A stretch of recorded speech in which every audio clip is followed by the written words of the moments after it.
Olá! Hoje a gente vai se aprofundar numa passagem do Evangelho de Lucas, capítulo 13. São poucos versículos, sabe? Mas de uma densidade teológica que é, francamente, impressionante. Num diálogo bem curto, Nosso Senhor nos abre uma janela para um mistério gigantesco: o encontro entre a vontade soberana de Deus e a nossa liberdade. Então vamos juntos mergulhar nessa meditação. E o coração de tudo que a gente vai conversar está aqui nesse lamento. É ele que dá o tom de toda a nossa análise. É a dor profunda de um amor divino que se oferece com uma ternura quase maternal, mas que encontra a trágica possibilidade da rejeição. Bem, o primeiro tema que essa passagem nos apresenta é uma verdadeira colisão de forças. De um lado, a gente tem a autoridade inquestionável, divina de Cristo, e do outro, o poder político, terreno, passageiro, que aqui é representada pela figura de Herodes Antipas.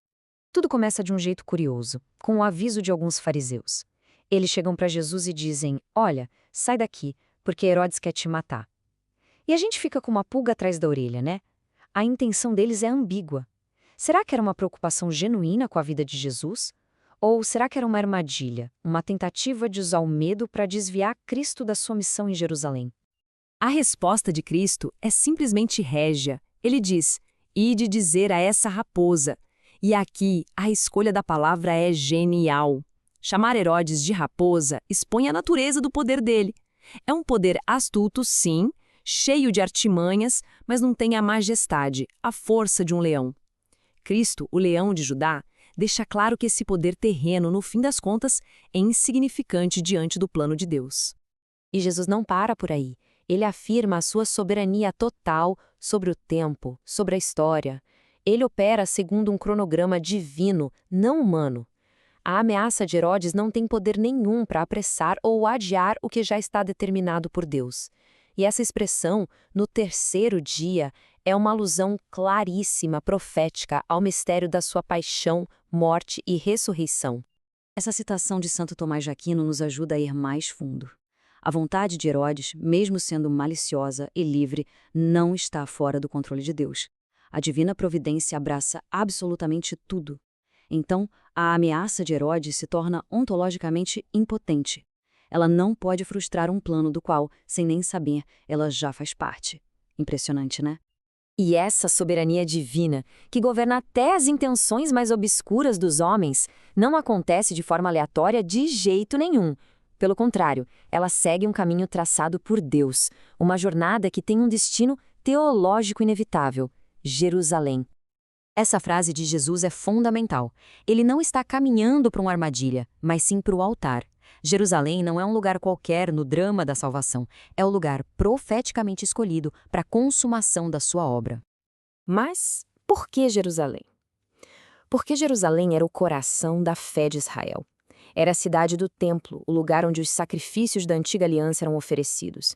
Então fazia todo sentido que o Cordeiro de Deus, aquele que tira o pecado do mundo, fosse imolado justamente ali, no altar simbólico da nação eleita, cumprindo e superando todos os sacrifícios que vieram antes dele.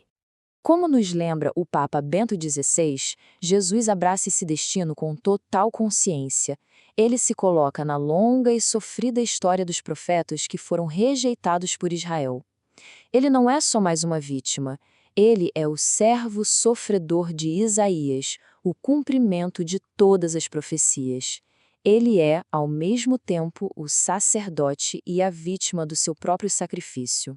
E é exatamente aqui que o tom da passagem muda de uma forma drástica. Aquela firmeza de um rei dá lugar a um lamento que nos permite espiar o coração de Deus, revelando a sua ternura e também a sua dor. A frase começa com um desejo divino, um desejo ativo, insistente. Quantas vezes quis eu? Isso não é uma vontade passiva, sabe? É um anseio constante de um Deus que, como dizia Santo Afonso de Ligório, deseja ardentemente a salvação da humanidade. E a imagem que Cristo usa para descrever esse desejo é uma das mais ternas de toda a Bíblia: a galinha, que, quando vê o perigo, não pensa em si mesma, mas instintivamente abre as asas para proteger os seus filhotes. É a imagem de um amor que protege, que se sacrifica, um amor quase maternal. É um refúgio seguro oferecido à sombra das asas do próprio Deus. E então vem a conclusão trágica. Essa oferta de amor e de proteção encontra uma barreira. O desejo de Deus se choca com a recusa do homem.